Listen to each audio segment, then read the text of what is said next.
nggak tahu apa ya TDWA. Oh senam.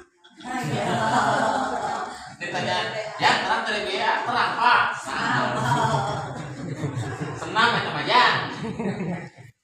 Kenapa saya membuat senam? Gak salah. Kenapa saya menciptakan lagu TDWA, menciptakan senam, menciptakan hal-hal lain, nulis tuh bikin hal. Saya pengen istilah ini, program ini masuk ke alam bawah sadar mereka, menanamkan. Ingat TDWA. Dari situ nanti masuk ke apa sih gerakan, apa sih aktivitasnya, proses. Saya pengen menanamkan itu biar apa Purwanto bikin tulisan itu, biar guru-guru masyarakat, guru-guru tahu. Nah itu untuk biar mereka masuk dalam pikiran mereka dan terus akan selalu diingat. Makanya bikin senamnya, hubungan anak senam nih TDWA yang ngomong. Tapi kan guru-gurunya jadi guru-guru olahraganya terus berpikir juga itu punya kreativitas. Jadi salah satu produk guru KKGO itu ya senam TDWA itu dalam keterlibatan kita. Saya pengen semua komunitas itu terlibat, orang-orang itu terlibat dalam program ini. Nanti bahasa Inggrisnya makanya saya pengen ini menjadi isu utama TDWA. Karena ini adalah problem dasar negara kita. Tadi pagi saya dapat YouTube. Jadi apa sih yang terjadi dengan Indonesia? Indonesia itu sedang dimiskinkan oleh hegemoni global. Dari apa itu? Kita tahu sumber daya kita yang paling kaya apa? Sumber daya alam kan? Sumber daya alam kita itu. Sumber daya alam kita itu yang paling bikin maju Indonesia itu sumber daya alam. Sehingga hegemoni global itu kalau ingin mencaplok menghancurkan Indonesia itu dari mana? Hancurkan ketergantungan terhadap alam, terhadap lingkungannya. Maka apa?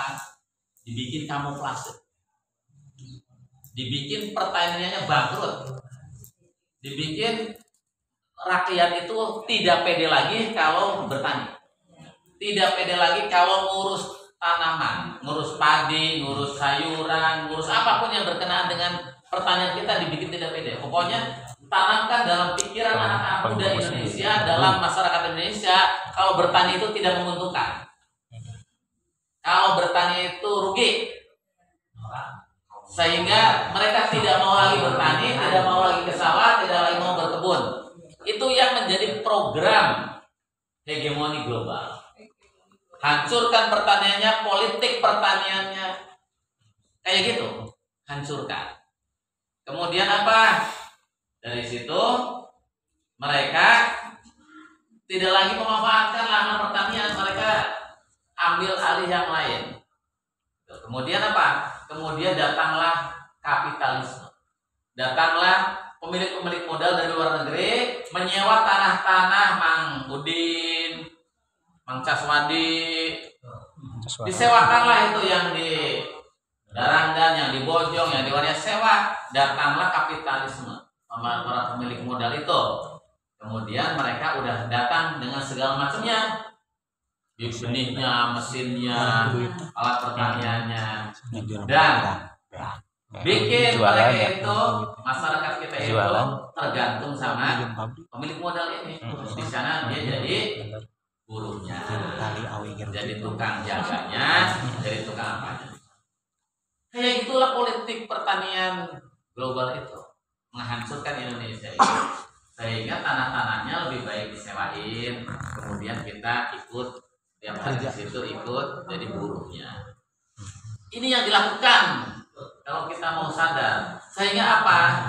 Kita itu udah berhasil kok. Dan itu udah pada masuk sekarang, masuk ke Cipulus, masuk kemana? Ayo, kecamatan mana yang tidak ada sekarang? Cijunti, benar? Di situ sudah ada melon yang 1 bulan 500.000. yang manis banget di benteng sekarang sudah ada. Seperti itu. Maka Pak Didi tadi pagi ngirim berita itu sama saja. Saya sudah punya solusinya tanaman di balai atas. Oh, senang saya deh kawe amannya teh yuk susurian yuk, senang ingat kita TDBA senang.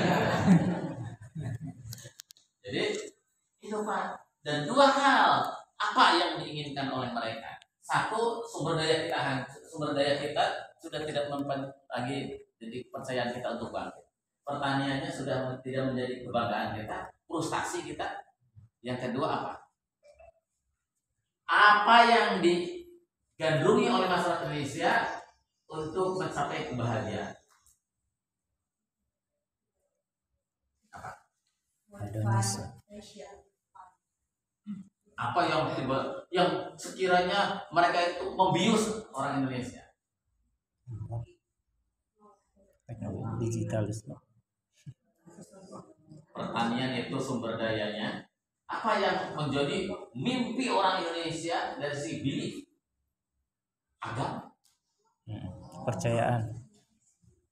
Maka sistem beragamanya hancurkan. Gitu. Yang kira-kira dikasih gula-gula, dikasih ini itu, mereka terbius, mereka percaya dan mereka lupa akan proses.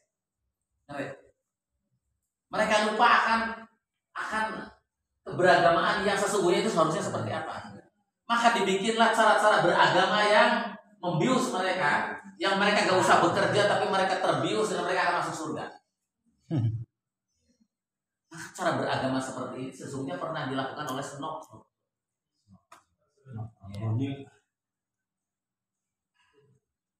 Dan itu dilakukan oleh mereka politik global itu. Maka biarkanlah Indonesia menjadi negara yang beragama. Tapi beragamanya yang salah. Meninggalkan kebunnya, meninggalkan pertaniannya, meninggalkan sumber dayanya, dia cukup ruang riung masuk surga.